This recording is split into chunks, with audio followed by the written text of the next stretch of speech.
Well, so many people I speak to are very surprised to learn that abortion is still in the criminal code. Any police officer tomorrow could show up and just say, oh, you had an abortion, come with me. Any politician could make that an issue tomorrow. I do recall in '85, Joh Bjelke-Petersen was Premier, and he decided to raid the Greenslopes Clinic. Greenslopes Clinic was the only clinic in Brisbane offering abortion.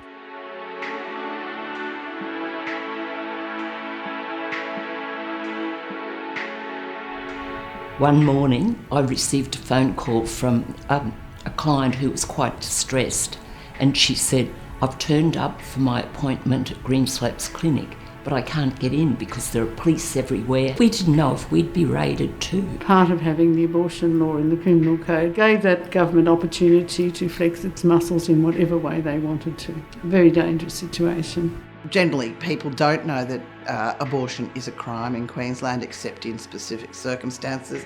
And I also think that people don't know that they're not readily available for any woman who wants one.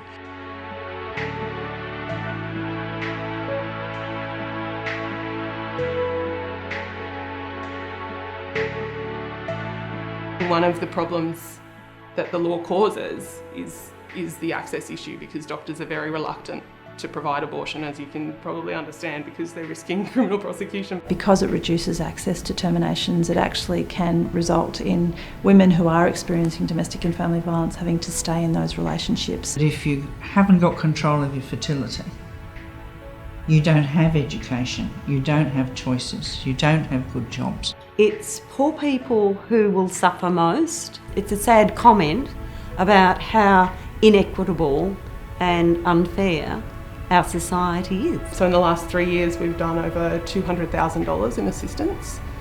Almost 10% of that money has gone to women pregnant after sexual assault, because they cannot get an abortion in a public hospital. And that's because of the law. Women aren't going to be the only people who benefit. Men, non-binary, trans people, everyone's going to benefit from a pro-choice society. It makes me very angry that politicians or anybody else politicise a health issue and a human rights issue.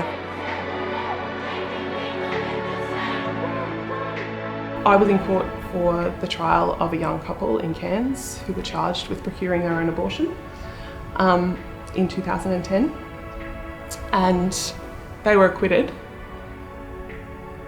And being in the courtroom for that moment of acquittal was pretty incredible. Everyone was so joyful, but there was just such a sense of relief because we weren't sure that was what was going to happen. How quickly something that I think started as a bit of a mistake, how that built and ended up with lives made public. 7 years ago, there was a woman in court for having an abortion, and we can't let that happen again. This isn't an issue that's going to go away.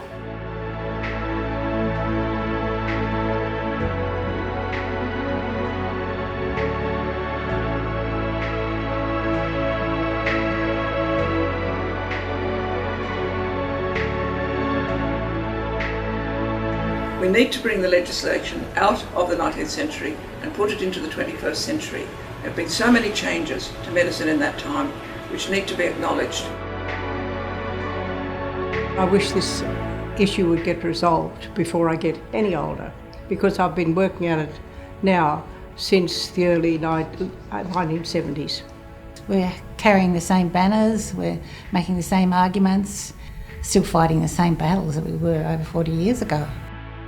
This debate and this push for decriminalisation of abortion in Queensland has been going on for too long, and we're just over it. I can't believe that we still have to protest this issue.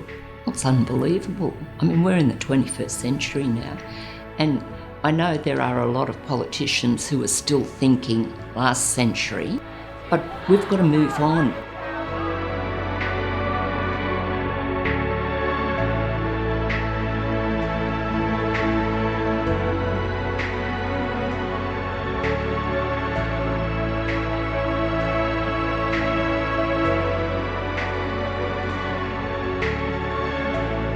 A lot of states in Australia have already managed to decriminalise abortion and take it out of the criminal code. It's not hard, it's a really simple thing to do.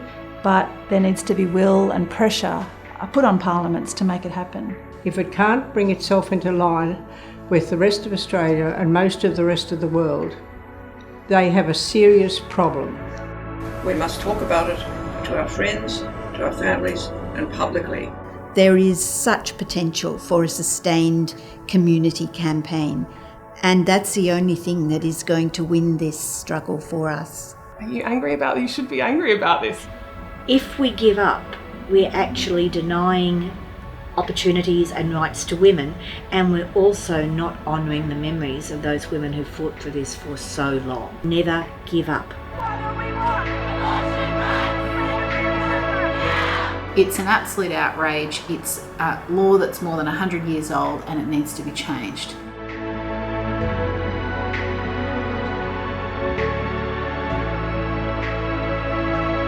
It's time now to decriminalise abortion